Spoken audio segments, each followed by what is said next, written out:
හයි guys සාදරින් පිළිගන්න අප YouTube channel එකට. දැන් වෙලාව 11යි 12යි.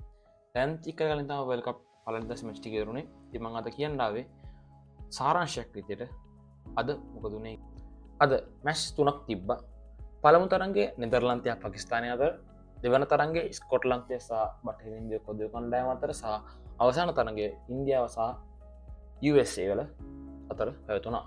ඉතින් පළමු තරඟය පැවතුනේ මේ පාර වර්ල්ඩ් කප් එක ආරම්භක තරඟ විදිහට SSC ග්‍රවුන්ඩ් එකේ ලංකාවේ නෙදර්ලන්තය සහ පාකිස්තානය අතර පාකිස්තානය කඩලු 3ක ජයග්‍රහණයක් මේ තරඟයේදී ලබා ගත්තා.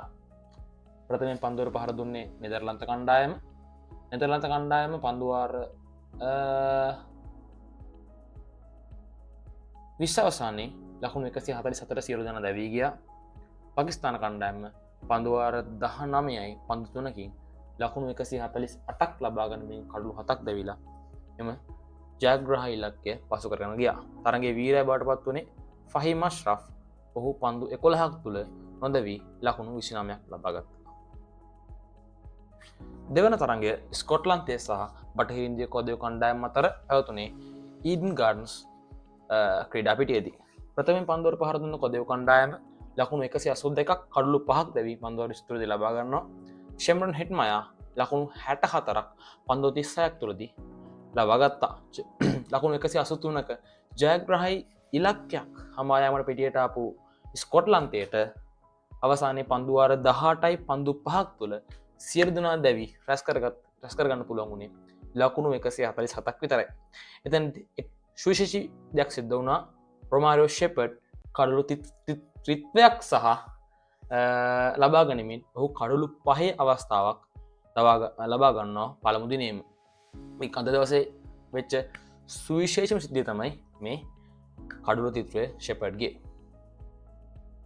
හැමෝම බලන් හිටපු ඉන්දියා සහ USA තරඟය පවතුනා වංකඩේ පිටියේදී. ඒක තමයි ශ්‍රී ලංකා වෙලාවෙන් සවස් යාමේ පස්වරු 4 තම ආරම්භ වුණේ තරඟය. මේකදී අමුතු විදිහට තරඟයක් පළමු කියන්නේ ප්‍රථම මුලින්ම අපි හිතුවේ USA කණ්ඩායම පන්දුවේ හොඳටම සෙල්ලම් කරපු තරඟයක්. ඉන්දියාව එක්තරා අවස්ථාවක ලකුණු 60 ගානකට කඩලු 4ක විතර ඒ වගේ තත්ත්වයකට පත් කරන්න පුළුවන් වුණා USA කණ්ඩායමට. කෙසේ වෙතත් සූර්ය කුමාර යාදව්ගේ ප්‍රතිකරණය හමුවේ ඔවුන් පන්දු වාර 20 අවසානයේ ලකුණු 161ක් ලබා ගත්තා කඩලු 9ක් දැවිලා. ඉතින් මේ අපි හිතුවේ USA කණ්ඩායමක දිනයි කියලා. නමුත් ඔවුන්ට ඉන්දියාවේ පන්දුවේම හමුවේ ලබා ගන්න පුළුවන් වුණේ ලකුණු 132ක් විතර. ඒ විදිහට ගියවර චූරයන් මේ පාර තරඟවලට පිවිසුණා USA කණ්ඩායම පරද්දලා. අවසන් තරඟයේ වීරයා බවට පත් වුණේ සූර්ය කුමාර් යාදව්. අද දිනේ තරඟම විදිහට තමයි ඉවරුනේ.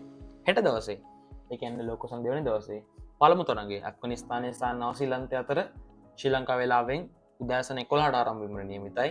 දෙවන තරඟය එංගලන්තය සහ නේපාලය අතර ශ්‍රී ලංකා වෙලාවෙන් පස්වරු 3ට අවසන් තරඟය ලංකාව සෙල්ලම් කරන තරඟය. හැමෝම බලගෙන තරඟය කොළඹ රණසිංහ ප්‍රේමදාස ක්‍රිකට් පිටියේදී ආරම්භ වෙනවා. ශ්‍රී ලංකාව සහ අයර්ලන්තය අතර ඒ තරඟය ශ්‍රී ලංකා වෙලාවෙන් පස්වරු 4ට තමයි පටන් ගන්න. ඉතින් අපි හෙටත් හම්බෙමු මේ මැච් තුන ඉවර වෙලා මොකද උනේ කියලා පොඩි කෙටි සාරාංශයක් එක්ක. ඉතින් වීඩියෝ හොඳයි නම් සබස්ක්‍රයිබ් කරන්න. අපි දිගටම වර්ල්ඩ් කප් එක මෙහෙම කතා කරමු. සාරාංශයක් විදිහට මම අරන් එන්න හැමදාම. එහෙනම් ගිහින් එන්න. බයි බයි.